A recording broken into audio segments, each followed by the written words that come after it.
as we just saw, the Sterling is absolutely beautiful. But if the chic and industrial look isn't your style, then you might consider the Timberlodge. With a more of a romantic and natural vibe, it's sure to make your dreamy fairy tale a reality. Well, I'm here with Crystal and Maggie at Timberlodge. Ladies, thank you so much for having me in this incredibly beautiful space. Why don't you tell me about this location in particular? Yeah, absolutely. So this is definitely a little bit more of your romantic, whimsical venue out of the two that we have on site.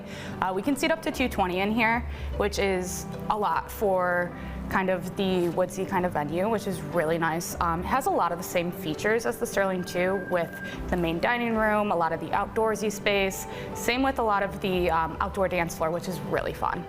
Walk me through the space. Obviously, the Timberlodge, it's obviously wooded and probably known for that. It's such a cozy environment, but you also have a bar over there and one in the back. Just kind of walk me through the experience when people come here. Yeah, I mean, again, the experience is definitely what we strive to make sure people remember. This venue itself is definitely very warm and inviting and really romantic and cozy, especially with candlelit in the evening. A lot of people, as soon as they walk in here, immediately feel relaxed, and that atmosphere is just, you know, it helps you stay longer and like just feel relaxed, and you can be dancing on the dance floor, you can be at the indoor bar. I think all in all, bride and grooms are just looking for a space that they know their guests are going to be relaxed in, yet have really amazing cuisine and drinks, which we have. The bar and the food here, all the catering done on site is all homemade, freshly made in-house, homemade recipes. You can't get it anywhere else. Oftentimes you crave it, but you can't have it because you don't get it at your wedding. So yeah, it's just a really, you know, honestly, like the formal atmosphere as far as food and drink and a relaxed setting marry really well together.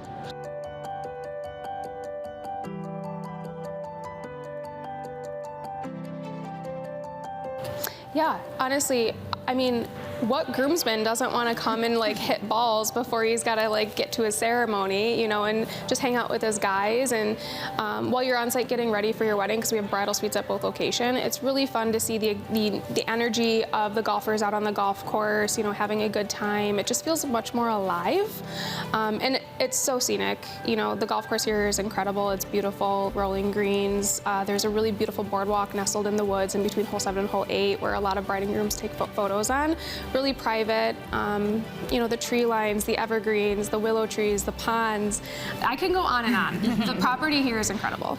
Well, thank you, ladies, so much for inviting me to this whimsical and magical space. Absolutely. Thank you so much for coming. All right, Catherine and Melissa, we're here at the Timberlodge space. Walk us through how you've decorated and created such a beautiful aesthetic here. So here at the Timberlodge, we definitely took a little bit more of a whimsical, natural, kind of textured approach. I wanted to work with color. I do love color. Of course, white weddings will always have a place in my heart, but I love color. So we went with a lot of warm tones to complement the themes here in the space. A lot of apricot, peach tones, things like that. Yeah, I think that this is a really fun venue to do a lot of color in. Color pops really, really nicely in here. So this is, again, another venue that you can use any type of color and it works. So it's really fun to be as creative as possible in here. So, yeah. Melissa, when working on the centerpieces, I see you kind of played into the wooden theme, right?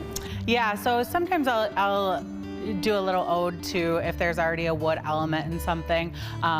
It just really depends on what surface you're working on. So if it's gonna be like an uncovered table, trying to make the wood match. If it's going to be wood on wood, it can be a little tricky. If you're gonna cover it with a tablecloth, you can use really any type of wood. But yeah, pulling in some of those elements in here is always really fun. Catherine, I see what you did here with the color of all the beautiful vines everywhere, but walk us through the centerpiece that you have. Yes, so on the centerpieces for this table, it is a joined table, so it's a bit longer. So we have the central piece, which is kind of like your showier piece, a little bit larger, and then on each side I had 2 smaller accent pieces. When you do a long table, it tends to be a little bit of a harder space to fill for some brides. So that's where I always suggest doing, you know, a scattering of smaller pieces, something garland down the table, or several, you know, smaller or mid-sized centerpieces instead of just one big piece in the middle. With my couples, we always talk about the shape of their tables, how many tables they'll have, and plan their centerpieces based on that. Well, ladies, thank you so much for talking with us. You know, a room, even as gorgeous as this one, is just a room until you come in and really bring it to life. So thank you. Thank you. Hi, Melissa from Sincerely Melissa. Why don't you start off by telling us all about your business? Sure, so I do kind of a mix of a lot of different things. I do rentals, I also do signage, but I do day of styling. So that package really entails me kind of setting up all the decor for the wedding from I'm usually the first person in the door and the last to leave. So all of your candles, your napkins, all of your signage, everything that you would see typically on a table besides florals and like glassware would come from me. So it's really an all-inclusive package and something that's perfect for a bride who does not want to lift a finger on their wedding day, or for a couple who, you know, doesn't want to do any of the work. And you were telling me that you're really one of the only people in Western New York that does all that you do. Yeah. So they're to have like the whole package included with comes out of my rental collection. So my brides have total free reign over my whole rental collection and the whole setup piece of it. Yeah, there's very few people who do something similar. It's very popular in like huge wedding industries like in Australia and New Zealand, but it hasn't really hit the Buffalo market yet here. So. What goes into all of the fine details that you put into picking out your spread? Yeah, so I work closely with the florist and we kind of come up with an array of what everything is going to look like. So starting with the color scheme and then working in what type of table, what type of venue, what's gonna play really nicely into that. And then my brides trust me a lot to kind of show up day of and execute their vision and make it all come together. So there's a lot of trust in that process. But yeah, it's just pulling in every detail and making it all come to life. All right, beautiful. Thank you so much for sharing. Thank you. And again, there's more information for this specific venue and each of these vendors at their websites listed right there on your screen.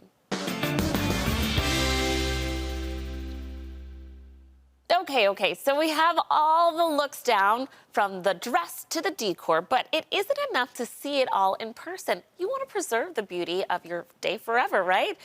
What better way to do that than with a photographer and videographer who understand firsthand just how important your wedding day is. Here's For Love and Life photo and film with a snapshot of their work.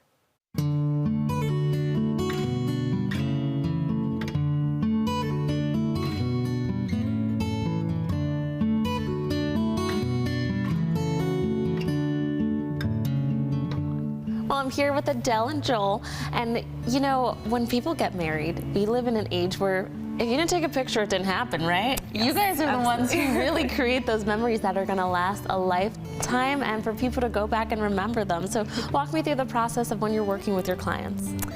So the first thing we really like to do is get to know our couples. So we always send out questionnaires and we always shoot engagement photos with them. So this is just like a really good way for us to get to know our couples one-on-one. We like to play some music, just have some fun, maybe recreate a date night or go somewhere that's special to them. And then from there, we're just kind of helping them to plan their wedding day with the timeline and everything. And then we work together to capture the wedding day. So we work as a husband and wife team. I'm always doing the photography and Joel is doing the video. So.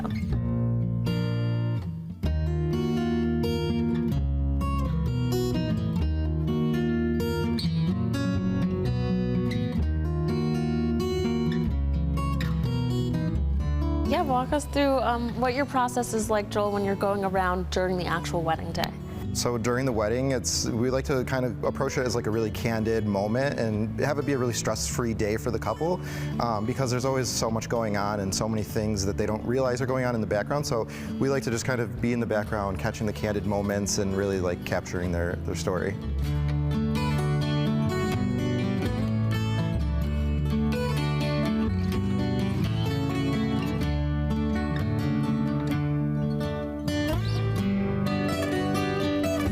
Adele, you're kind of strapped in. You've got your cameras on at each angle. And what is your tactic during the wedding days? Are you kind of like a fly on the wall? Are you there to help? Yeah, so I think it's a mix of both. So like Joel said, we love to capture the candid moments, like everything happening as it happens. We don't like to interact too much where we're changing the moment. We want the couple to really enjoy every moment, but also we're always there to help the couple no matter what, whether Joel loves doing the boutonnieres, he's a pro at that, and like every little thing in between, we're there to kind of help.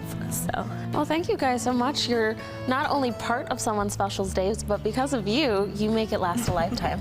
Thank you. Thank you. For more information on their photo and video services, head over to their website at loveandlifephoto.com.